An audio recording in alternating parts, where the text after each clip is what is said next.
Hello, everyone. Welcome back to the Heroes World Quarantine podcast. I'm your host, Stu. I'm here, as always, with the two proprietors and owners of Heroes World, the store in Markham, both Andre and John. Say hello. Hey, guys. Hello. What's up? And I'm here with two special guests, as always, Rob and Pat. Hey. What's up? So, Wow, yeah, you call me by my actual name. There's no Loki. There was no other. not yet. I'm waiting. The trickster starts later on. You got to give the runway. If people are watching the show, they know already that you are a trickster. But anyways, thank you so much for being with us today.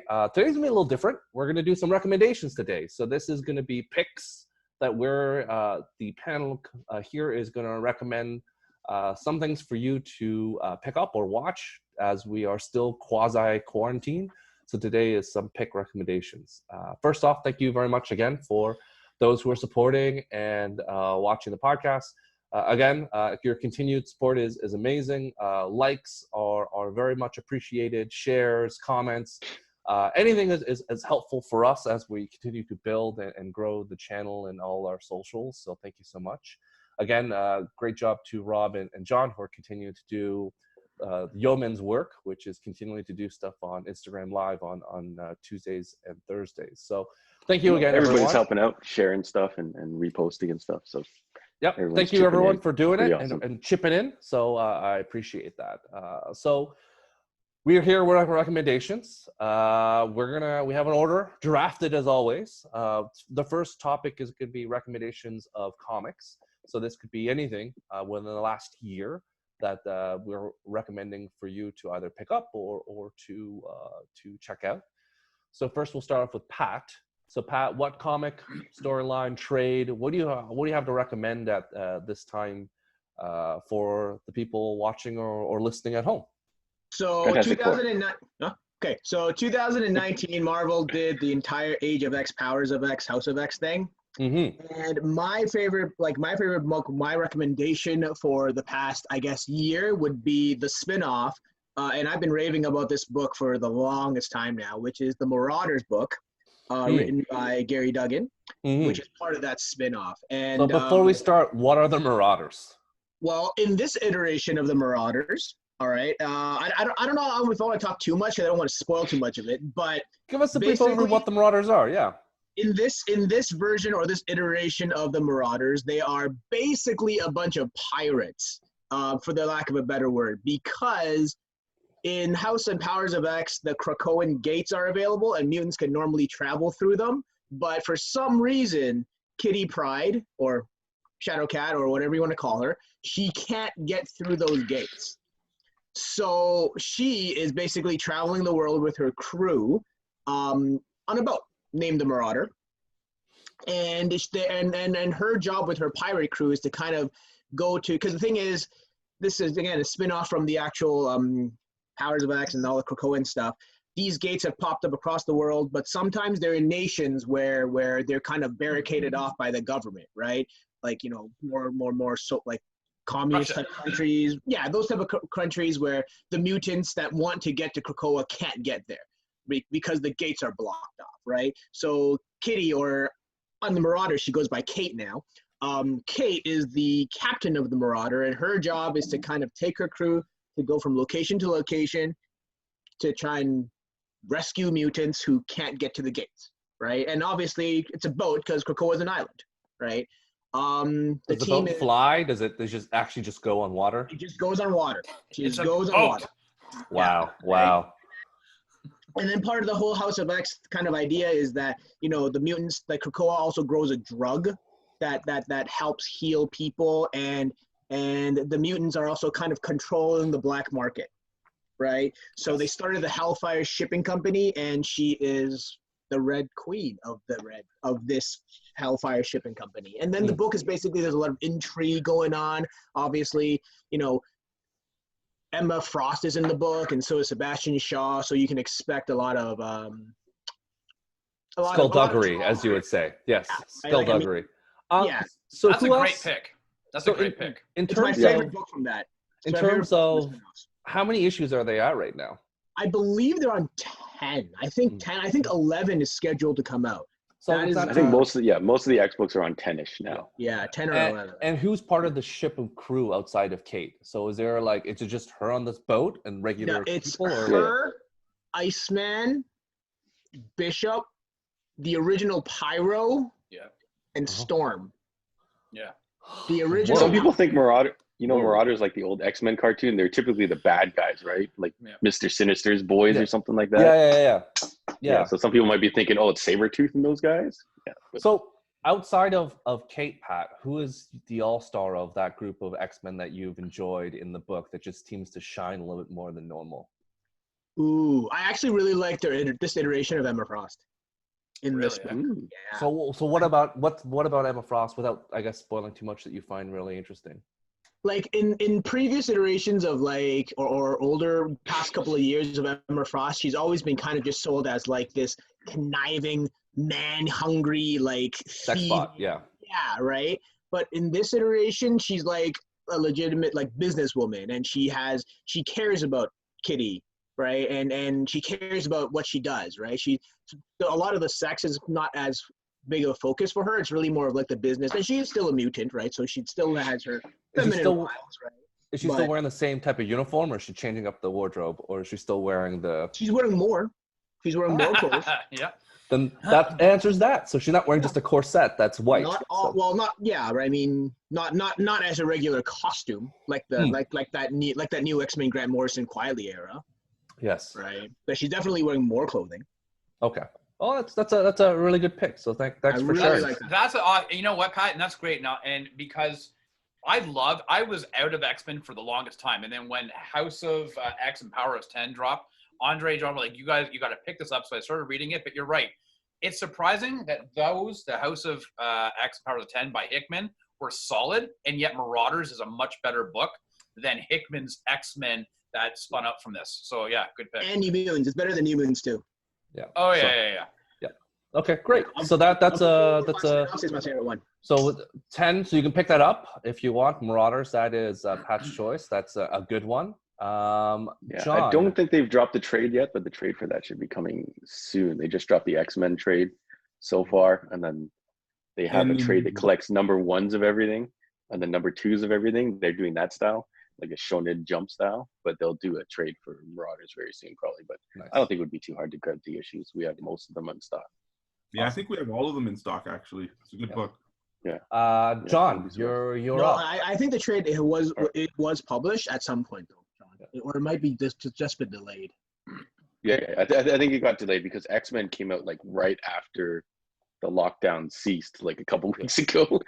So I'd be very surprised if for some reason they released Marauders before that. But you know, I could be wrong. But you'll definitely be able to get it in trade.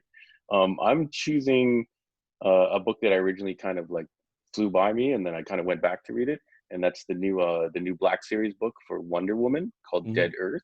It's written by Daniel Warren Johnson. He actually does the writing and the art, and it's his first DC work. He did a book called Murder Falcon before or something like that.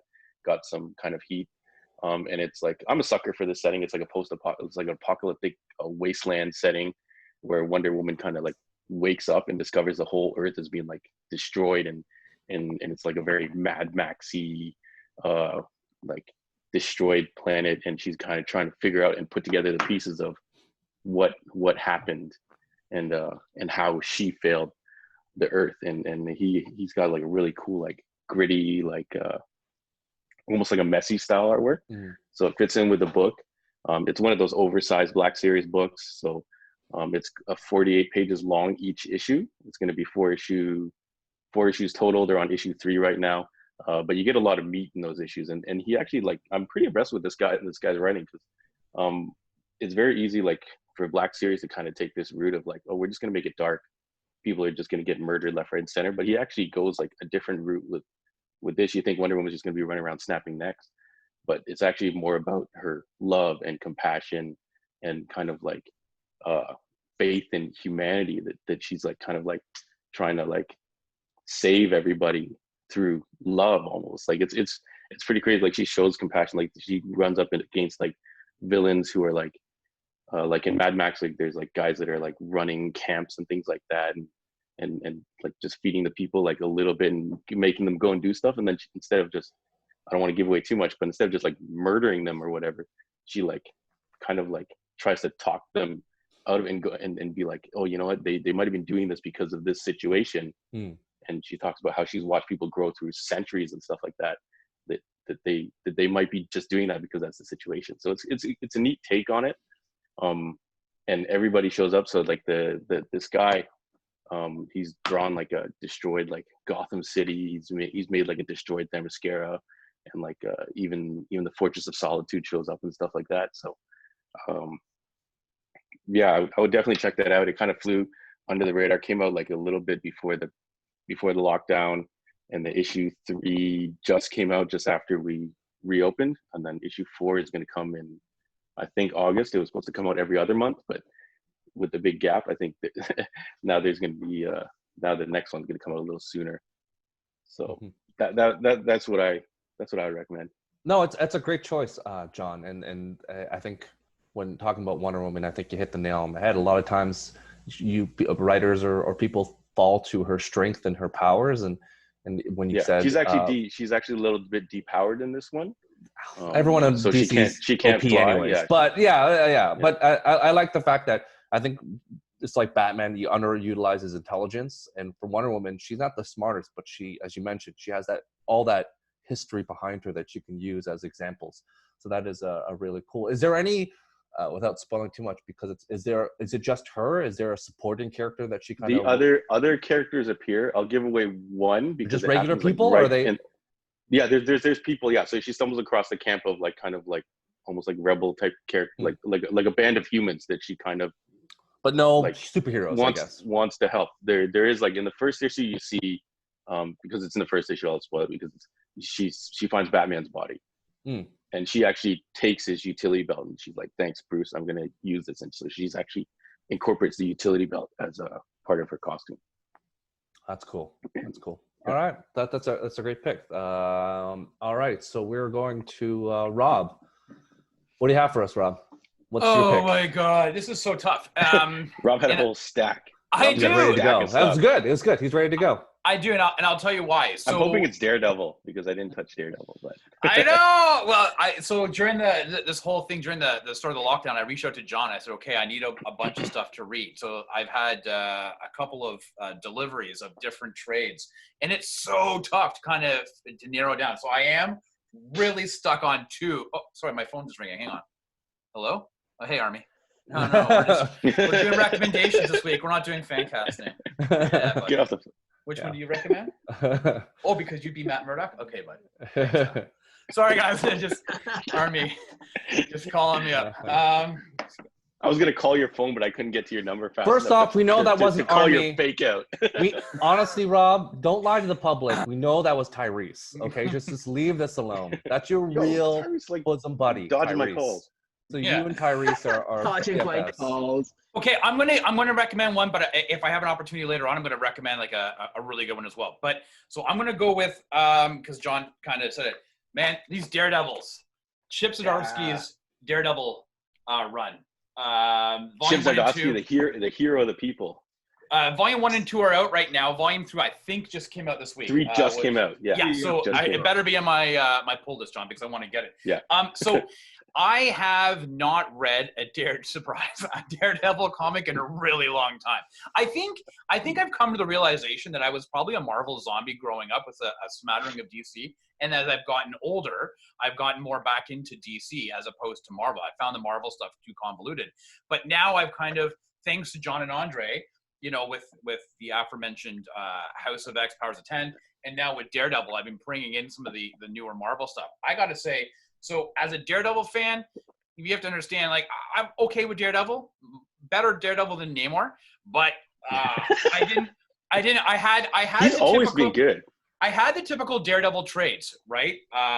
You know, the Bendis? ones from Frank Miller. Nope, I don't have any. Okay. I have the original, like the Frank You Miller. don't have the Bendis stuff? Oh, Nope. man. I got the Frank that's got to be on Miller, your the Christmas list. Born Again, Guardian Angel, the Kevin Smith, which I really enjoyed that, his run on the Daredevil. But man, these Zdarsky stuff is just great. It's so weird to say that something's grounded when you're dealing with fantastical with comic books, but it's grounded. It's if people liked the Netflix series, and I know that, you know, it might be blasphemous to say that, but if people like the Netflix, especially the first season, I think you will find that you will really enjoy. So if you've never read a Daredevil comic, but you are only intro to Matt Murdock is that first or second season of Daredevil, I would definitely recommend picking this stuff up. Daredevil comes back. We all know that, you know, he's the blind lawyer, but he's not a lawyer anymore. He's now like a parole officer.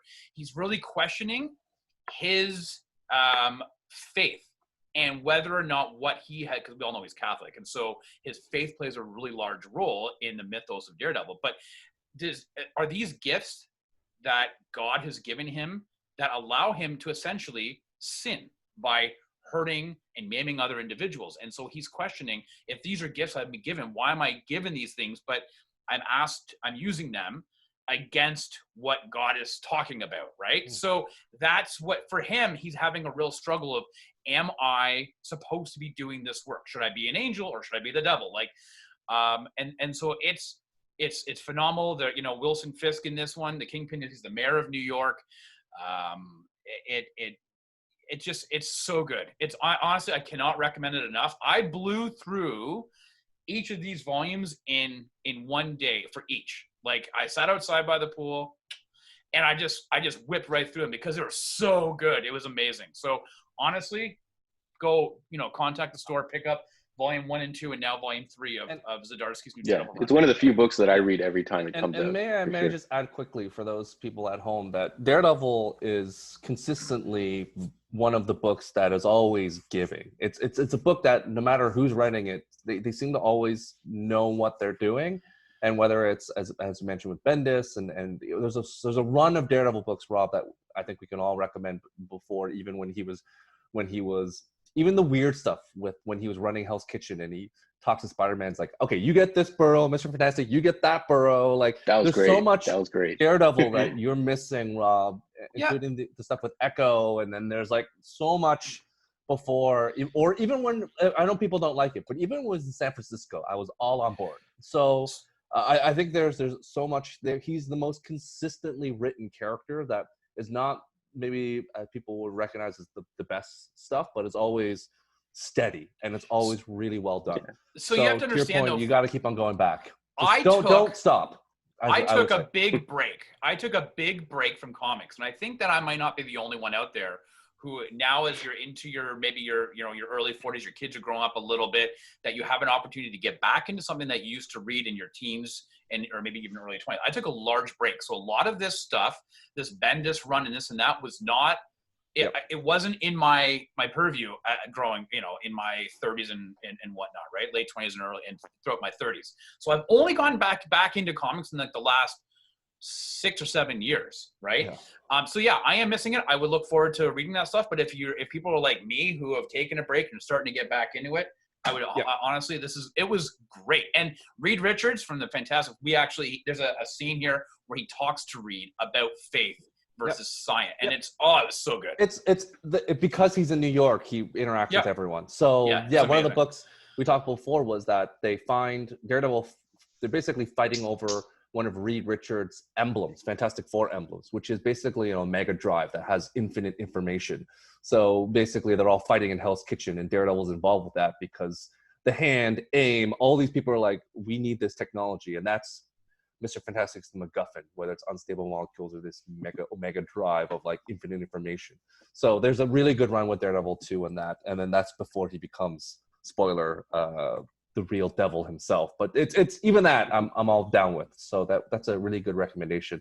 Before we get to Andre, is there one more you want to? I'm just going to real quick, really quick. Is Something is Killing the Children from Boom Studios. James Tynion, is it Tynion or Tynion? At any rate, this again, it can't. I think I mentioned this a few weeks ago. It can't always be about superheroes. Their comics are great, and there's so many different things. I'm a big fan of Gideon Falls, Jeff Lemire, but I'm going to recommend somebody picking up something different. Something is Killing the Children from Boom Studios is so good. It's first trade is out right now. I think the second one drops around December, if I read that correctly on the website. I would highly recommend. What's it about quickly? Yeah, Because, it's essentially, you know what? Hey, listen, we were all kids. We always tell ghost stories and stuff like that. And there's a whole premise. We've always seen this trope before about only the kids can see the things that lurk at night. The older you get, you stop believing. You don't see these things. But monsters are killing children in this small town. And the protagonist is Erica Slaughter. This mysterious individual comes to the small town, and she can also see these monsters, and she's trying to figure out why they're attacking this village, and she's trying to save these children. So it's not for young kids by any means, definitely for an adult. But here's a book called Something Is Killing You. That's right. Yeah, and if you don't do your chores, this is what's going to happen. But I would definitely recommend. Is the monster called Baba Yaga? Like, what's happening? Yeah. Baba Yaga. Yeah. So is it Keanu? Is it Keanu? Yeah. Don't mess with his dog. But definitely pick it up. Something's Killing the Children from Boom Studios. That book's got a really cool Buffy vibe too. I found to it. Like. Oh yeah. I never thought of that. Yeah. So the moral stories: don't kick dogs. Here we go. So perfect. I think that's a great way to finish that. That book was Andre, MVP for the lockdown. It did really well for us. So good. Thanks for the recommendation. As you were pondering in the Sanctum Sanctorum, what do you have for us? Yeah, I know you're gearing to go. So I'm gonna do two books because they both came out recently. Go for it. And they're both really, really cool. Start with one, Andre, and then we're gonna start with one. So the first one is the you can't really see it. Dark Knight's Death Metal. Second part of the whole DC metal with the Batman Who Laughs, who is this sinister, evil multiverse version of Batman. And this series, fantastic. First issue's out, and it's the dynamic duo of Scott Snyder and Greg Capullo back doing Batman. So this is the current DC universe, but the Batman Who Laughs has taken over. So we've got Wonder Woman, who's basically now like the guardian of like hell, and she keeps all the heroes and villains in this like prison, and then the other heroes are different. Quickly before we start, Andre, what is the metal universe for those who are uninitiated to that? Because you're jumping into like trade 2, but what is it for people that don't know about that at all? Basically, it's like I said, this dark multiverse where there's a villain which is a mirror of Batman. And he's called the Batman Who Laughs, and he's the sinister, evil version of Batman that's been basically destroying all the other multiverses and coming in, and he's now on the DC Prime, our universe and stuff. And Batman has had to go into hiding because of it.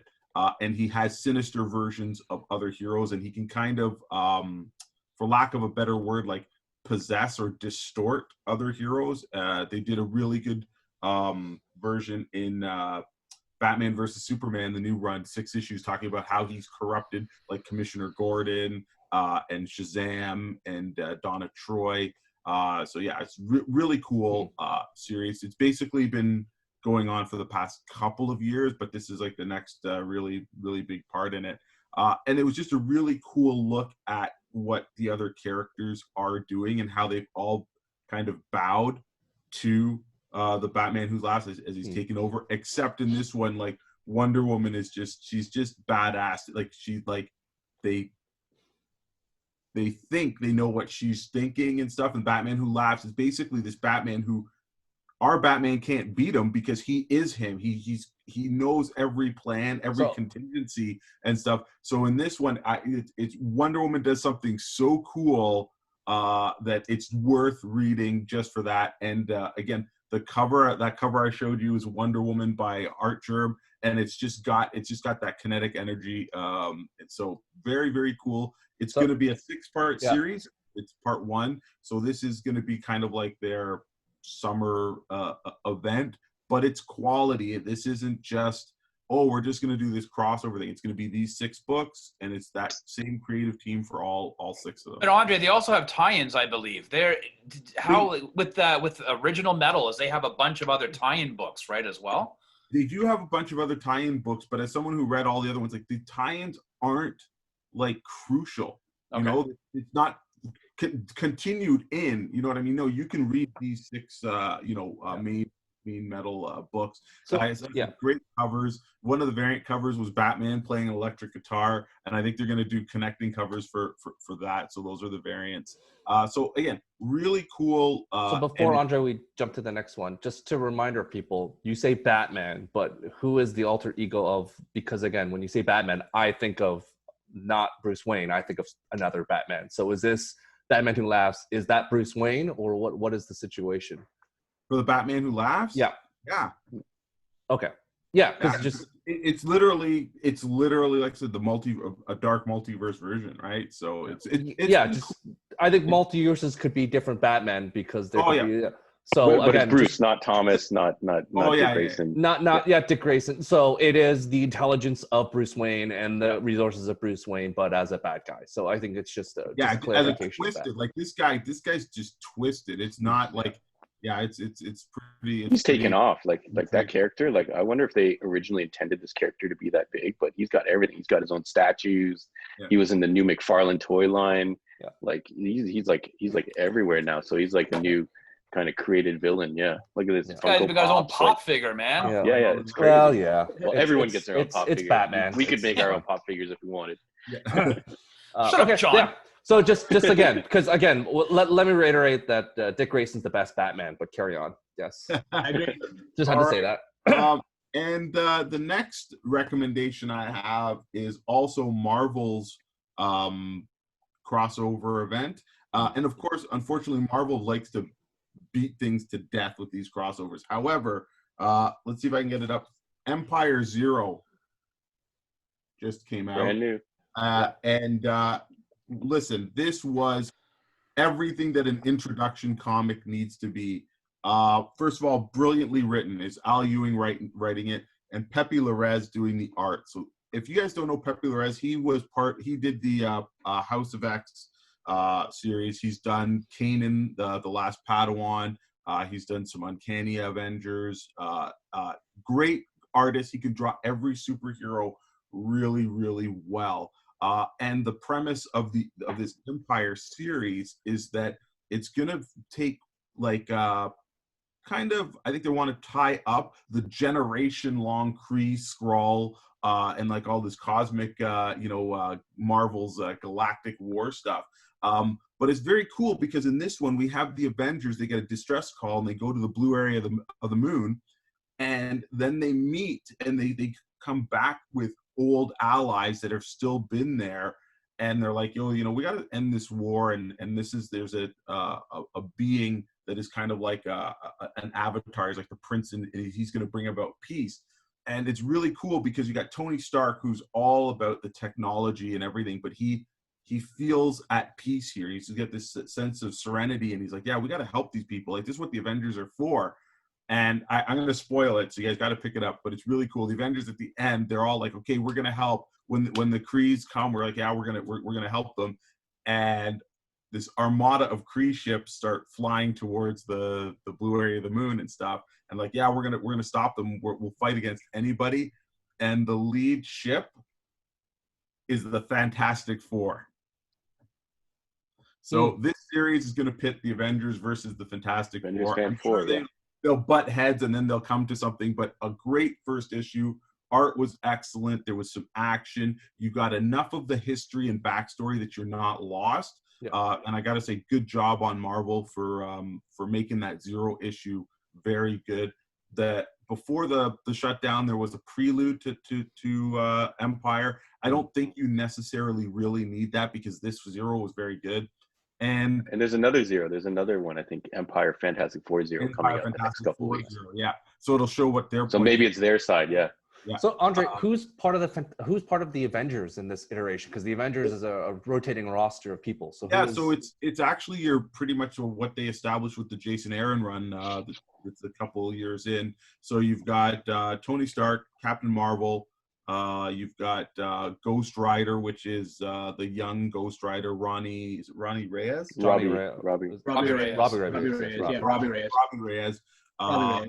You've got She-Hulk that just goes by Hulk.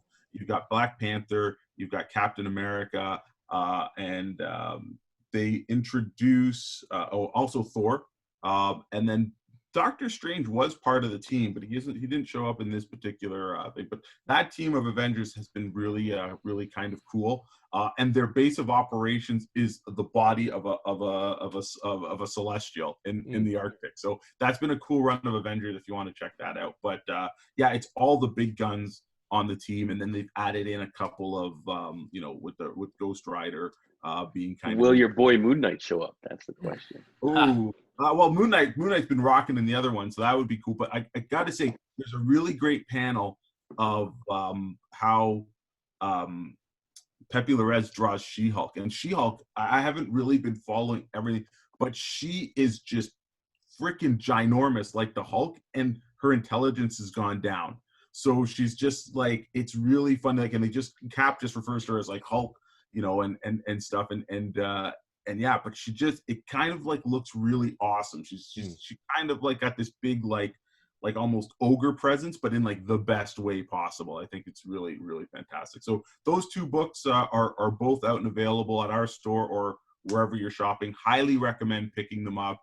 The Marvel one I think it's just a great setup, and the DC one is man, it's just super cool, and I can't wait to see where they go, because, and again, it's worth it for that Wonder Woman moment alone. I know not a lot of people read Wonder Woman and stuff, but she's a damn cool character. Yeah, once you see what she does at the end, you'll definitely thank me for recommending it to you. Awesome. Perfect. Thanks, Andre. We're going to jump to the next portion, phase 2, which is our regular media recommendations. So this is TV, movies, video games. Really, it's a wild card, whatever you want. So we'll start off with Pat in terms of what do you want to recommend to the fine folks listening at home right now? And I just say now is a good time to revisit Batman and Robin, the movie, considering how Joel Schumacher passed away last week. R.I.P. Yeah, you can. Yeah. Wait, that's the Schumacher movie you want to recommend? I would do the one with Jim Carrey, but that's me. Batman Forever. But you go Batman and Robin rewatch, has Arnold Schwarzenegger, right? Exactly. Yeah, when did they announce he's coming back? See, the thing is, movies from the 90s don't tend to hold very well, but if you watch this movie and you look at it and go, this movie is campy as hell, and you watch it, it's actually not, visually, it's not terrible. This is the of it is not. Oh my God! This is the DC Universe version of The Room. Yes, I got it. Yes. I got it. Yeah. I'm just saying. Okay. You could watch the other one. You could watch The Lost Boys. Whatever. I'm just saying, Batman and Robin. Now's a good time to give it one more watch. All right. R.I.P. Yes. But what is your recommendation right now or is that your recommendation? It could be my recommendation. But not following with the year. Why is Andre not getting upset at this? Why am I the one that has to be? Go and watch it. I'm just telling you to go and watch it. I'm not saying. There's nothing to be upset about. It's. Yeah. That movie was a product of its time. It's like you can't judge it by today's standards. And if it was entertaining then, whatever. It's not canonical. It's just they did it what it is, and to Pat, a person had just passed away, so we're honoring Joel Schumacher. So. When I heard he passed away, I'm like, damn. And then you're kind of like, he was old. He was like what? I don't know, 80 something years 80. old, right? Yeah. 80. But it is kind of weird that he passes away the exact same, and then an hour later they're announcing Michael Keaton reprising his role as it was just Batman in there, right? No. No, it was Kilmer was Batman Forever and Clooney was Batman and Robin. But it was just so bizarre, that both stories drop within minutes of each other. Yeah, so. And as we discussed, Lost Boys is awesome. He directed that. He wrote The Wiz, an underappreciated musical wonder that is The Wiz. So there are things that we can do, and I'm just saying, if you want a media rewatch and you have 2 hours, revisit. Lost Boys is the vampire one. Yeah, with Kiefer Sutherland. Kiefer Sutherland? Oh, yeah, okay. Yeah. Revisit Batman and Robin and just... Okay, Pat, keep on going. We got it. You don't have to repeat it 12 times. Let's roll out. Come on. Transform and roll out. Next. All right. I'm just going to recommend that. I'm actually just going to recommend that. Oh. He's going to stop. He's going to stop there. So you're not following the rules. You're just going off grid. That's my recommendation. You said pick a media. Why not? Within the last year. Oh, within the last year. Oh. I did And the now John this rule. week, I playing explained it the part of John times. Ho is Pat. John John just Ho said. rule. John just said pick a pick a video game or a movie you would want to revisit In the past year, I wrote it specifically in the email. So John cut and paste my No, you notes. only wrote it in the comic section, actually. Oh, God. Yeah. All right. Last well, year for the comic stuff. Yeah, let me okay, keep well, rolling up. my Loop around, bad. loop There's around. some interpretation. I thought it was a year, but Loop around. Hey, clear Loop Stu, up. around. I Well, understood. that's fine. That's I fine. understood, Stu. Yeah. Let me think about it right now. Yeah, Let me think about it right now, but just loop around. Oh yeah, there you go. All right, See, we all can right, come back we'll around. get Pat around to you. John, go for it. I worked in a video store when Batman and Robin came out, and we had an enormous wall full of those on VHS, and it had like I think it had like a holographic cover or something Yep. like that. Yeah. And I remember like it tanked. Mm. So like a month or so after, we were selling those same copies that were up for rental at a discount to try and recoup. Oh man. Yeah. I'd buy gonna one for rec- $5. Yeah, that's what I'm saying. So I didn't get to watch much lately except for like Paw Patrol and stuff like that. But right before, That's your recommendation. Yeah, I recommend Paw Last Patrol year. Mighty Pups, which is where the Paw Patrol becomes superheroes. Yeah. But right before everything went down, I did get to watch Altered Carbon Season 2. Yep. Which, if anyone is like a cyberpunk fan, I would highly recommend. I think it's definitely not for everybody, but this was the second season with Anthony Mackie as the lead role. Mm-hmm. And it's based off a book by Richard K. Morgan. And it's very cyberpunk, like set in the future. The whole concept is you can be re-sleeved, which is your consciousness is downloaded into what they call a stack, which is the chip at the base of your brain. And you can be sleeved into another human, like another body, which can be another person, or it could be a fully synthetic sleeve. So Anthony Mackie comes in as this military grade badass sleeve that the main character Takashi Kovacs gets put into.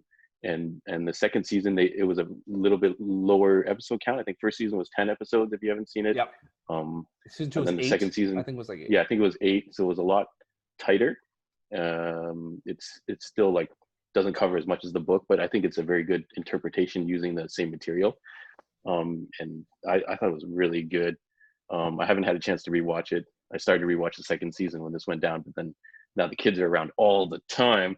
I can't have the violent stuff on the TV. So after I get through the rest of Paw Patrol, I hope to get back to my rewatch of Altered Carbon.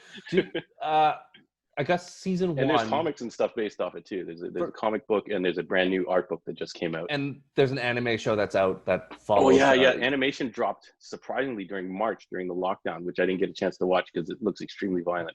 So Do you want to do a that little pitch as to season 1 as to what the story's somewhat about in terms of season 1? They base it. It's like a murder mystery style. So Takashi Kovacs was they call him an envoy, which is like this special super trained soldier that was able to kind of drop into, I might be screwing this up, but drop into certain locations and things like, infiltrate. Yeah. So they kind of went more of a gumshoe kind of detective route, like very Blade Runner-ish. Mm-hmm. And he's trying to investigate the murder of this kind of rich dude who's able to clone himself and make crazy, high-end sleeves, so he kind of like lives forever. They've lived for like decades and centuries and stuff like that. It's supposed to take place in the year 23 something or other. Yeah.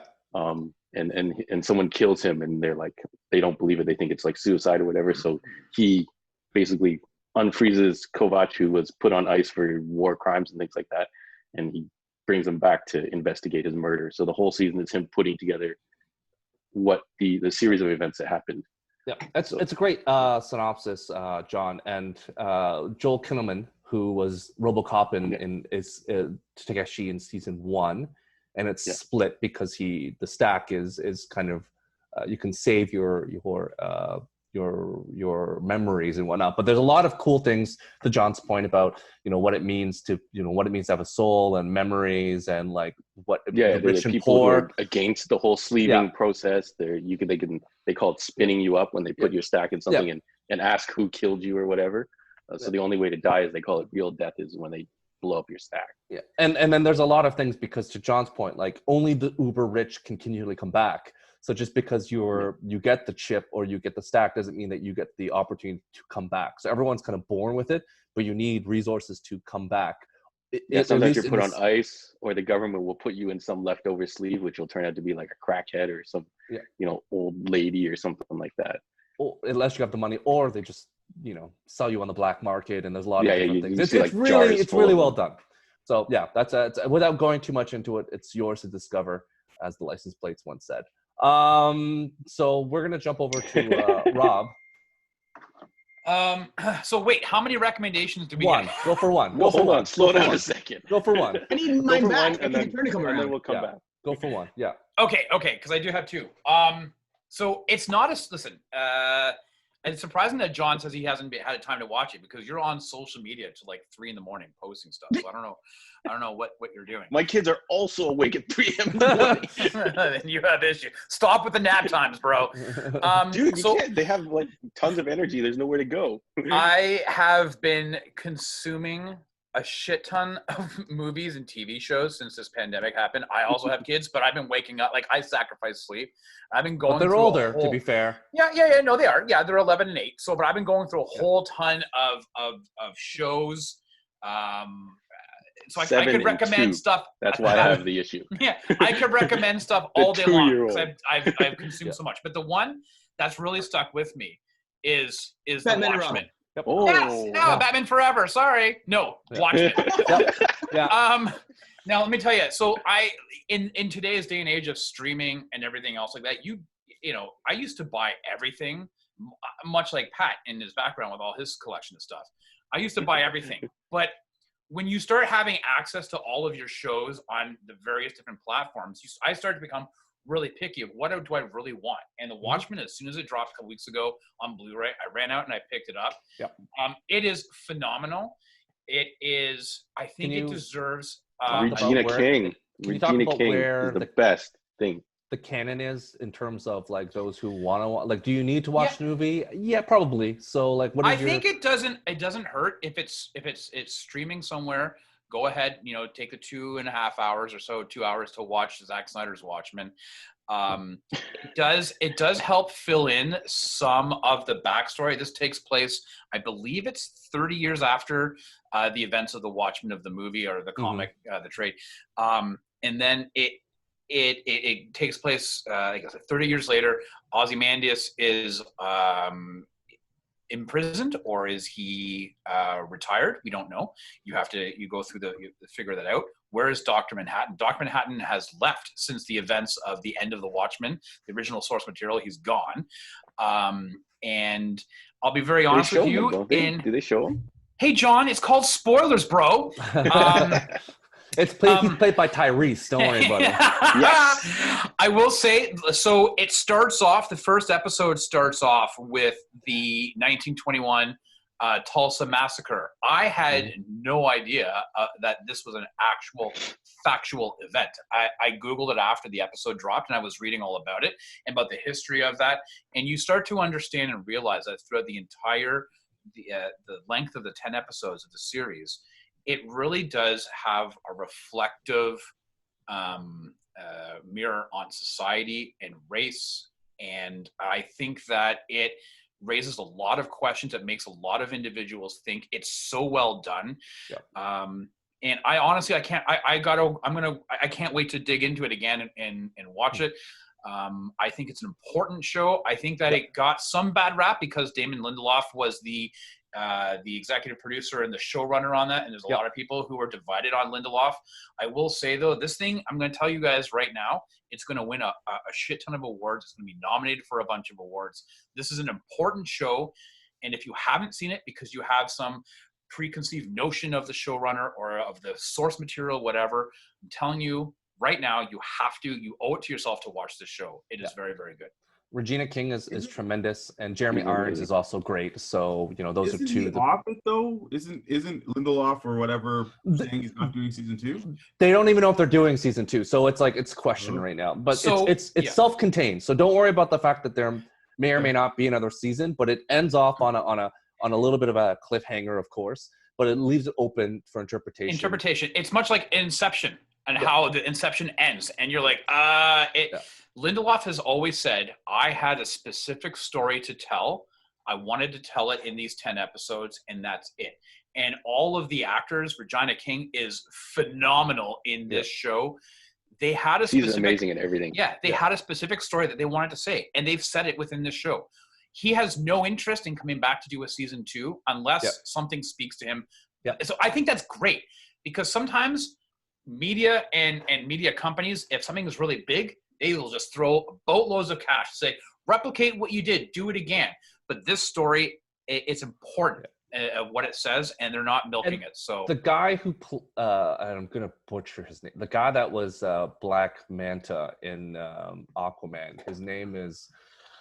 Oh boy, Yada Abdul Mateen. He is tremendous in this as well. Like, he is a really great actor. He plays Regina King's husband. And without saying too much, he is, again, it's a really well done show. We talked about this before, Andre. Like, when it first came out, I'm like, you gotta watch it. It's really good. I think it was on your list. How long is the show? How long? They're each about an hour. It's 9 episodes total. Is it 9? Okay, sorry, I said 10. Yeah, 9 episodes. And it has Lou Gossett Jr. You've got Don Johnson. Is it Alice Krieg? Is that her name? She was the Boar Queen in. Yep. And then Jean Smart plays Silk Spectre. Jean Smart. So, yes. Like, again, it's a really well done show.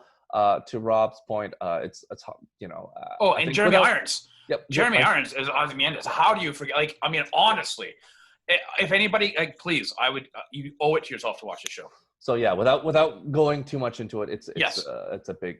It's a very hard show to describe without spoiling anything. So I would just. And the special guest appearance by Don Johnson. So let's leave it like that. All right, if Andre, we're gonna let you go next. Does Pat want to go? Pat, do you have something or? Pat. Oh, I thought. Okay, sure. So I found something. So you said last show, right?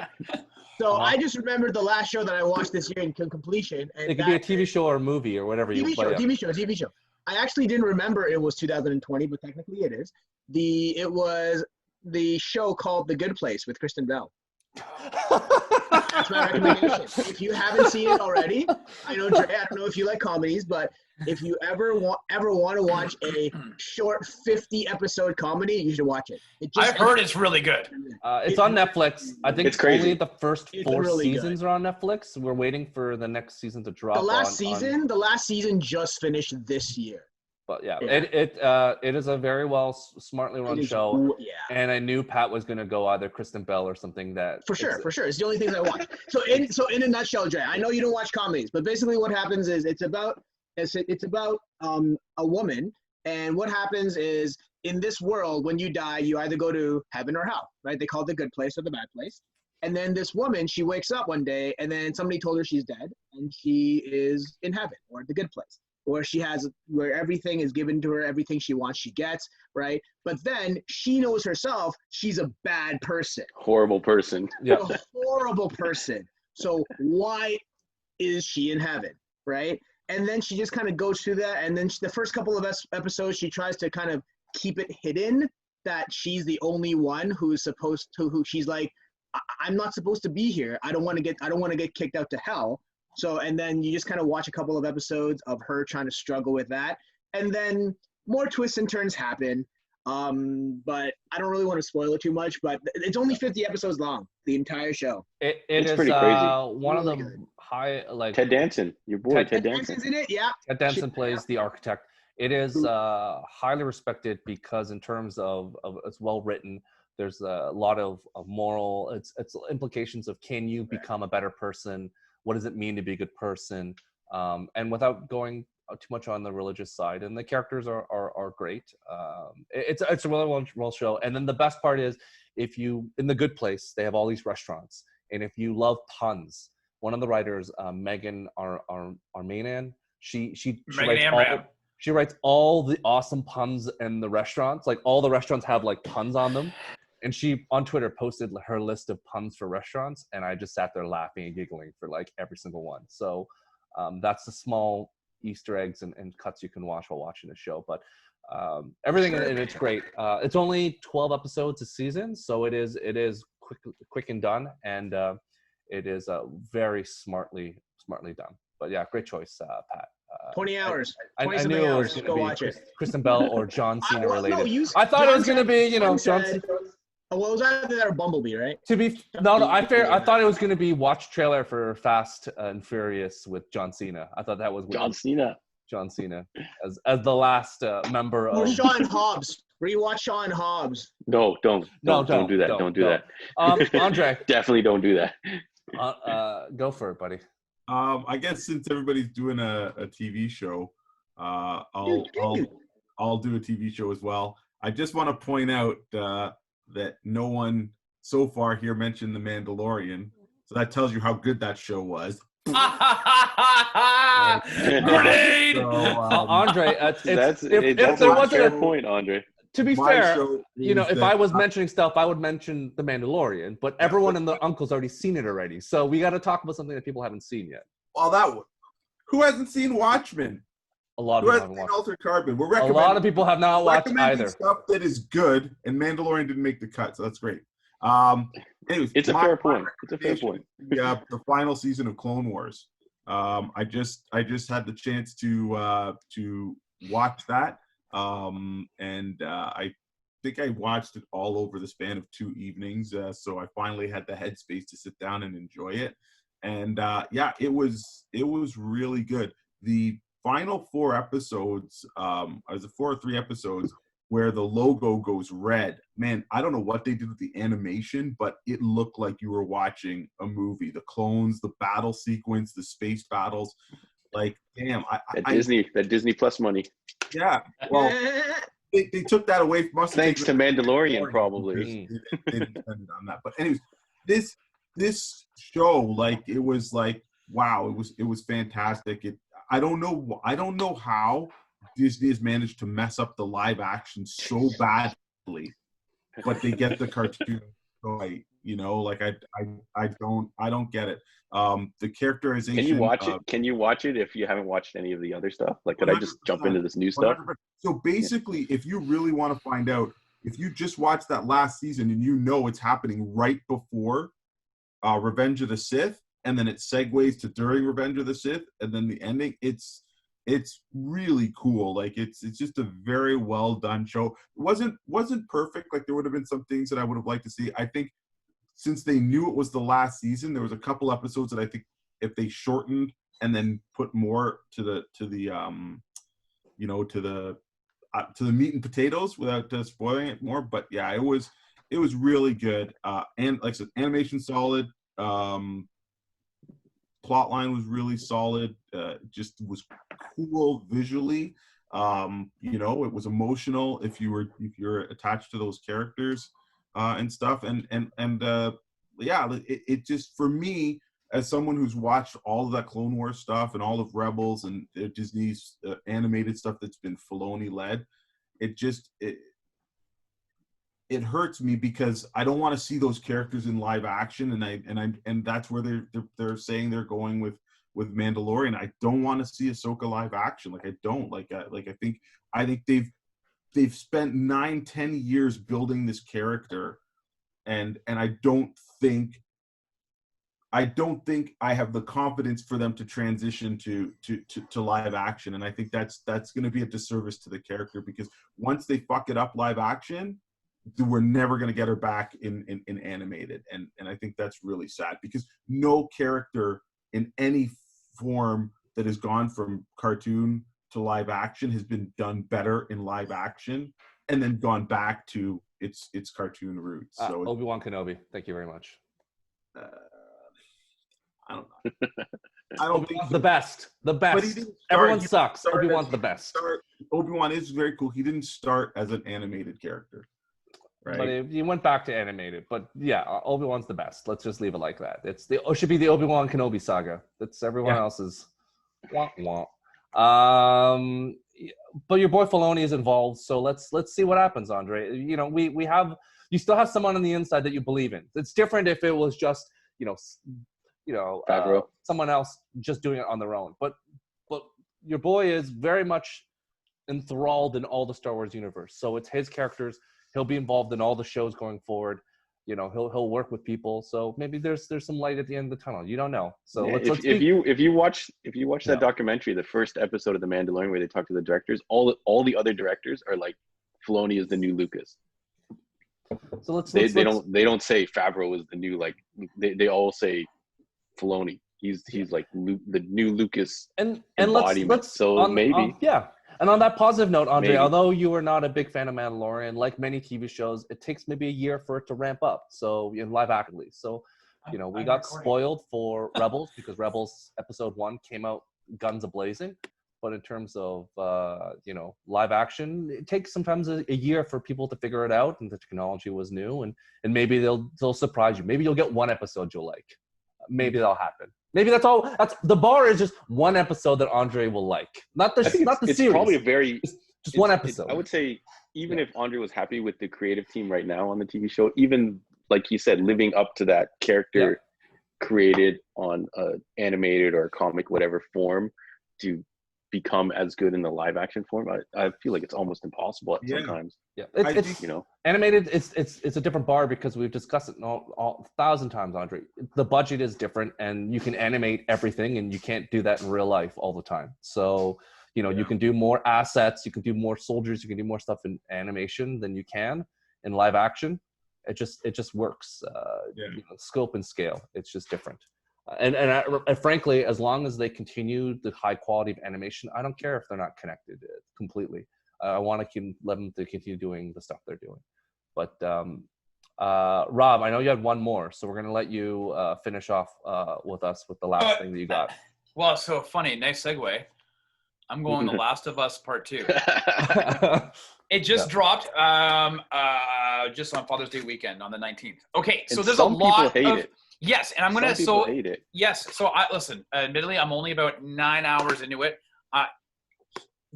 Some people hate it, and I'm not necessarily sure I understand the criticism. My theory, like I can tell you why. I can tell you why. There's not a theory. No, there's reasons. Yeah, there are reasons. There's 3 different prongs of reasons why people are not a fan, right? Let Rob.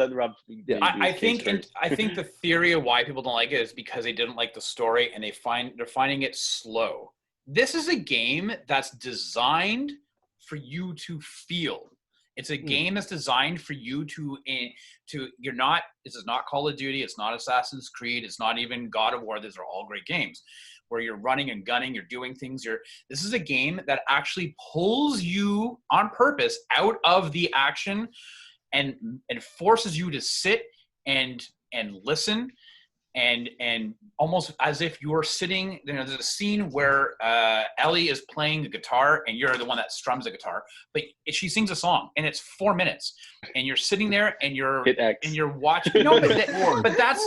No, but it's not boring, and I'll tell you why. Yeah. It's designed to pull you out and for you to understand the brevity and the weight of this world, of what the costs are, the why life is so important, and what this whole it honestly to be fair, you're not done the game yet until you get to the end game. Yes, I haven't. We'll put that on a. You can put a pin in it, but I'm just telling you. He'll come back next podcast and go. He'll have a picture of the game in the garbage like everybody else. Any game that's a sealed copy of number 1. No, but any game that's designed. No, because you know what? They did this in the first game. Yeah. They did it in that game, and they did it when when Joel and Ellie go to the university, and you stop and you get to see the giraffes, and it pulls you out of the action and running from the zombies and the clickers. So, second to that though is that those clickers, man. If people are playing it, I would highly recommend putting headphones on, because what you hear, I don't care if you got your 7.1 surround sound, when you put your headphones on, the atmosphere, it is just so, again, it just sucks you right in. And the clickers are the most terrifying noise in the world. Like, I thought my kids at 2 a.m. calling out for me because they've done, had a nightmare, that was terrifying. No, man. The clickers are terrifying, the sound. So definitely, I yes, to your point, Stu, I haven't played the whole game. I'm only 9 hours in, but I'm telling you, it is so good right now, these 9 hours. So. Yeah, for those people that want to know more about, there's a bunch of issues with about the game in terms of reviewers giving certain scores, and then people finishing the game and not feeling that they had enough choice and ability. I think the game itself is an achievement when it comes to a AAA game. Like it's everything you'd want. The world building is huge and has robbed a lot of ambiance to it.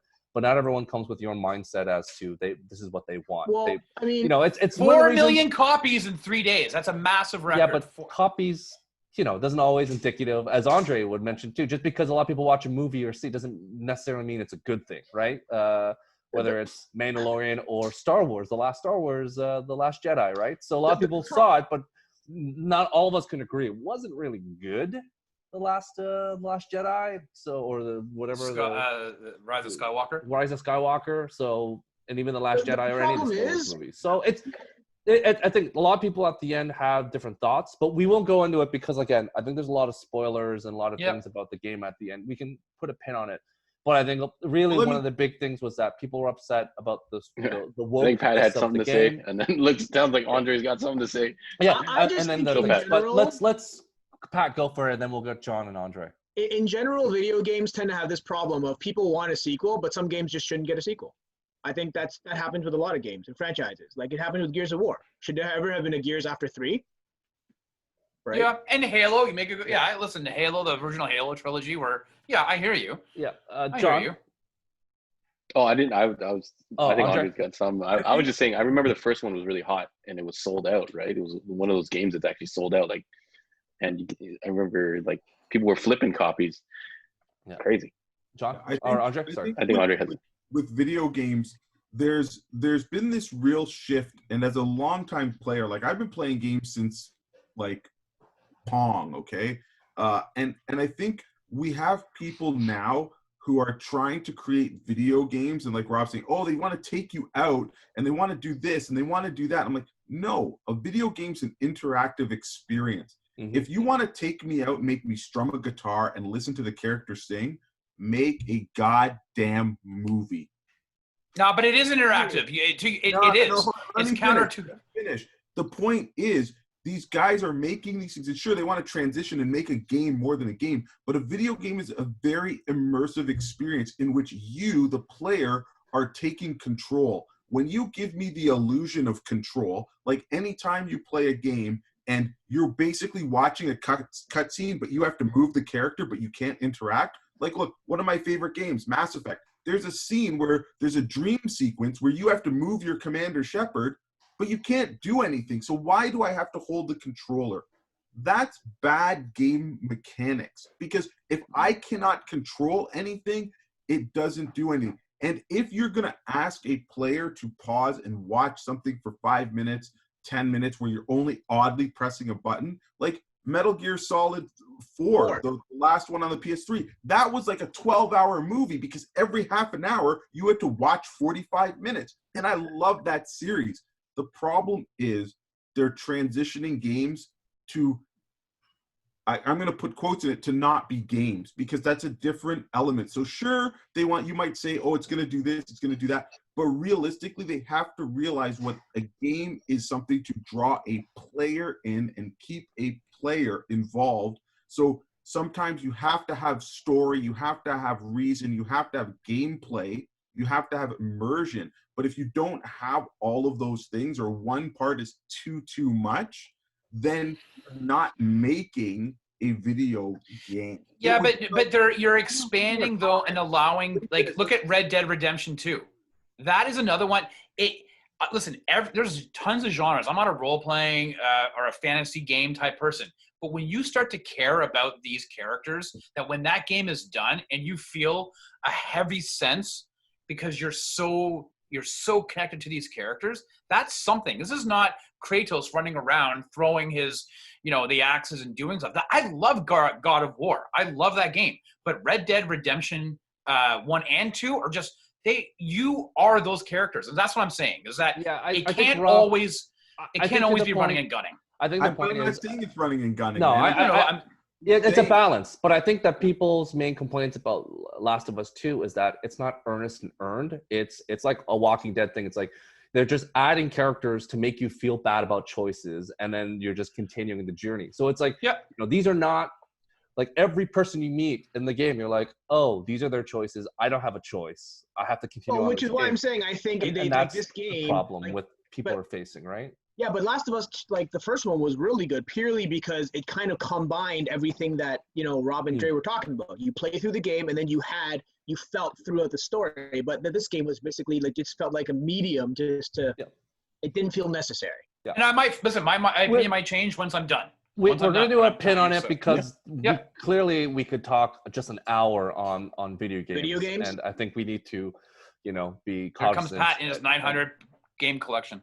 Best video game If Pat So- turned his camera, you would see it like a ginormous shelf of just games. Oh, there it is. Oh, he's gonna show it there off. it goes. Oh, damn. Yeah, so we will hold that for another date and time once Rob has completed Last of Us 2 and have a real conversation about it. But so that is on that note, we are going to wrap things up here. John, Andre, where can they find you guys on social or in real life? Yeah, so the Facebook is Heroes World Online. And you can, if you like some of the recommendations or you want to order some of the stuff from us, you can either message us through the Facebook or you can send us an email, sales.heroesworld, HEROES, world@gmail.com, or you can give us a ring at the shop, or you can stop by and we can order those up for you. No problem. Yeah. Come in and visit. Our store is back open. We've been open pretty much since the beginning of June. So as long as everybody is socially responsible, hopefully we can continue to be open. We are in the Markham area, 8601 Warden Avenue, and that's right at Warden and Highway 7. Lots of parking and stuff. Very convenient to shop. We've rearranged the shop, so we've got a lot of space for social distancing and stuff. And now, slowly, as all our distribution channels are opening back up, we're getting restocks of our board games, our comic books, our graphic novels, our action figures, trading card games. So many things are now starting to come back in. It really feels like our store's coming alive again. So we'd love to see you if you want to come by, drop in to say hello or get some other recommendations. John and myself are a wealth of knowledge, and so we can just spew for hours, but Stu keeps us on time here. So Awesome. We can still ship too and curbside pickup as well, whatever people are comfortable with. In terms of Rob, where can they find you on social media? Twitter, the master, Army Hammer fan club. No, Twitter and Instagram is just at Rob Gadet. If I'm quiet the next little while, it's just because I'm crunching. So, he's finishing it off. And so then John and I are usually, I think it's Tuesdays we're doing we try to hop on Instagram Live. We might try Facebook this coming week. Maybe a lot more people on Facebook. Yeah. And send us questions of things that you want us to any question about anything, any other recommendations of something that you want to read or whatever. So, Pat? I'm still trying to stay off social media, so I'm physically just hanging out at the store, chilling with John and Dre. But I'm starting to think maybe we should start something and just talk about video games all day. Right? There'll be a pod on that. As Rob mentioned, anytime a comment happens, someone will respond back to you. And again, any type of suggestions or comments are always welcome. We'll try and incorporate what we can. So again, if possible, please like and share and subscribe and all those fun things. We should get this up on or Chop Bus. Definitely get on Rob. Fire beats water thing. Okay, that was hilarious. But we'll leave that up for I'm people to getting killed discover for on their Snyder own. comments. We'll leave that for people to discover on their own. Fire beats water. Batman and Robin's the best Batman movie. Goodness. Anyways, so thank you again, everyone, for listening to us yammer for an hour plus. But we'll see you all again the following week. Thank you all. Be safe. Have a good one. Take care.